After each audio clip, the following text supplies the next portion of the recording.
আসসালামু আলাইকুম। স্বাগতম জানাচ্ছি বিবিসি নিউজ আন্তর্জাতিক সংবাদে। শুরুতেই সংবাদ শিরোনাম, এরপর বিস্তারিত। হরমুজ প্রণালী নিয়ে ফের সতর্ক বার্তা দিল ইরান। যুক্তরাষ্ট্রের তেলের মজুদ তলানিতে, তবু কমছে দাম। পশ্চিম তীরে 100 স্থানে বসতি স্থাপনের পরিকল্পনা করছে দখলদার ইসরায়েল। ইরানের সশস্ত্র হামলা, বিপ্লবী গার্ড বাহিনীর 2 সদস্য নিহত। দর্শক, এতক্ষণ শুনছিলেন সংবাদ শিরোনাম, এখন বিস্তারিত। আপনি যদি ইসরায়েলের ধ্বংস চান এবং মুসলিমদের পাশে থাকেন, তাহলে ভিডিওতে লাইক করে চ্যানেলটি অবশ্যই সাবস্ক্রাইব করে দিবেন এবং আপনার মূল্যবান মতামত অবশ্যই কমেন্টে লিখে জানিয়ে দিবেন।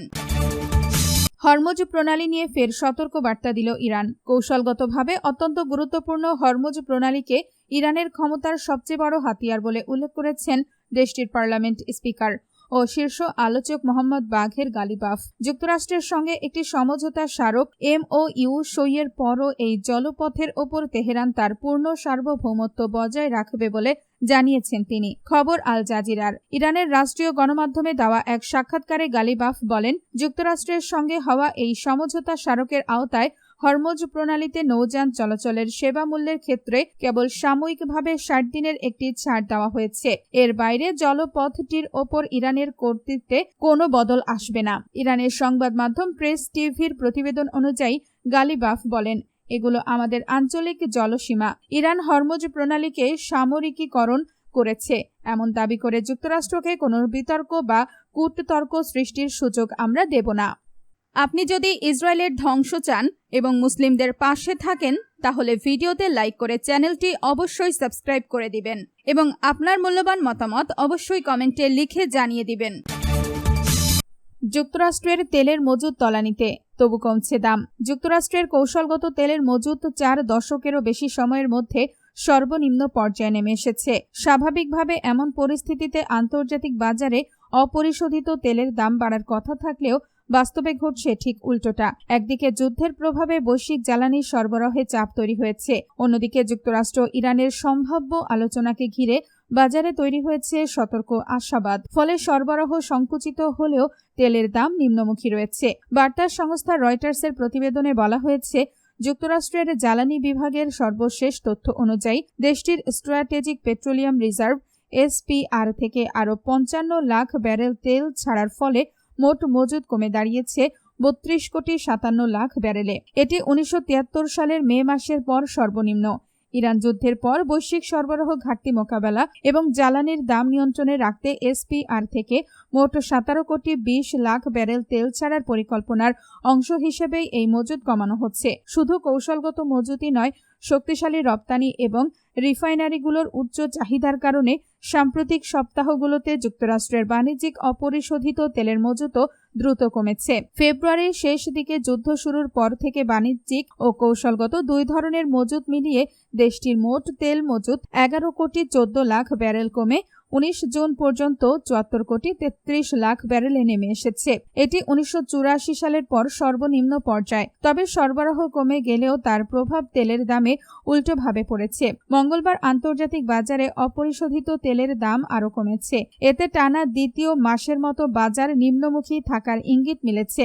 আগস্ট ডেলিভারির ব্রেন্ট ক্রুডের দাম 0.9% কমে ব্যারেল প্রতি $72.51 নেমে এসেছে, যা গত মাসের সমাপনী দামের তুলনায় প্রায় 22% কম। একই সময়ে যুক্তরাষ্ট্রের ওয়েস্ট টেক্সাস ইন্টারমিডিয়েট WTI অপরিশোধিত তেলের দাম 0.6% কমে ব্যারেল প্রতি $70.36 দাঁড়িয়েছে। মে মাসের শেষের তুলনায় WTI এর দাম কমেছে প্রায় 19%। বাজার বিশ্লেষকদের মতে এই মূল্য পতনের প্রধান কারণ সম্ভাব্য ভূ-রাজনৈতিক উত্তেজনার প্রশমনের প্রত্যাশা। 4 মাস ধরে চলা সংঘাতের মধ্যে কাতারের দোহায় যুক্তরাষ্ট্র ও ইরানের সম্ভাব্য আলোচনা এবং হরমুজ প্রণালীতে তেল পরিবহন স্বাভাবিক হওয়ার আশাবাদ বিনিয়োগকারীদের মনোভাবে ইতিবাচক প্রভাব ফেলছে। KCM ট্রেডের প্রধান বাজার বিশ্লেষক টিম ওয়াটারার বলেন, বাজার এখনো পুরোপুরি স্বস্তিতে ফিরেনি, তবে উত্তেজনা কমার বাস্তব ইঙ্গিতের অপেক্ষায় রয়েছেন বিনিয়োগকারীরা। এদিকে ইরান জানিয়েছে ওমানের সঙ্গে হরমুজ প্রণালীতে জাহাজ চলাচলের পথ পুনর্নির্ধারণ নিয়ে আলোচনা শুরু হবে। তবে একই সঙ্গে তেহরান স্পষ্ট করেছে আগামী কয়েকদিনের মধ্যে যুক্তরাষ্ট্রের সঙ্গে কোনো আনুষ্ঠানিক বৈঠকের পরিকল্পনা নেই। অন্যদিকে বিশ্বের সবচেয়ে বড় অপরিশোধিত তেল আমদানিকারক দেশ চীনের দুর্বল চাহিদা নিয়েও উদ্বেগ বাড়ছে। দেশটির আমদানি উল্লেখযোগ্যভাবে বাড়ার সুস্পষ্ট লক্ষণ এখনো না থাকায় আন্তর্জাতিক বাজারে তেলের দামের ওপর অতিরিক্ত চাপ তৈরি হচ্ছে। এমন পরিস্থিতির মধ্যেও মধ্যপ্রাচ্যের উৎপাদক দেশগুলো তেল ও এলএনজি রপ্তানি অব্যাহত রেখেছে। সাম্প্রতিক জাহাজে হামলা এবং নতুন করে সামরিক উত্তেজনা সৃষ্টি হলেও গত সপ্তাহে হরমুজ প্রণালীতে জাহাজ চলাচল যুদ্ধ শুরুর পর সর্বোচ্চ পর্যায়ে পৌঁছেছে। আপনি যদি ইসরায়েলের ধ্বংস চান এবং মুসলিমদের পাশে থাকেন তাহলে ভিডিওতে লাইক করে চ্যানেলটি অবশ্যই সাবস্ক্রাইব করে দিবেন এবং আপনার মূল্যবান মতামত অবশ্যই কমেন্টে লিখে জানিয়ে দিবেন। পশ্চিম তীরে 100 স্থানে বসতি স্থাপনের পরিকল্পনা করছে দখলদার ইসরায়েল। ফিলিস্তিন কর্তৃপক্ষ নিয়ন্ত্রিত অধিকৃত পশ্চিম তীরের এই অঞ্চলের 100টি কৌশলগত স্থান দখলের পরিকল্পনা করেছে ইসরায়েলি বসতি স্থাপনকারী গোষ্ঠীগুলো। মঙ্গলবার ইসরায়েল হাইয়ম পত্রিকার প্রতিবেদনে বলা হয়েছে, সেটলার ফার্মস অ্যাসোসিয়েশন এবং হাভাত ফার্মস ফোরাম এর তৈরি করা এই পরিকল্পনার লক্ষ্য হল অধিকৃত ভূখণ্ডের মানচিত্রকে মৌলিকভাবে বদলে দেওয়া। প্রতিবেদনে বলা হয়, এই প্রস্তাবে বাস্তবায়নের দিন হিসেবে আখ্যায়িত একটি দিনে পশ্চিম তীরের প্রায় 100টি কৌশলগত স্থানে বাহিনী মোতায়েন করার একটি রূপরেখা দেওয়া হয়েছে। জানা গেছে, স্থানগুলো এই অঞ্চলে অবস্থিত।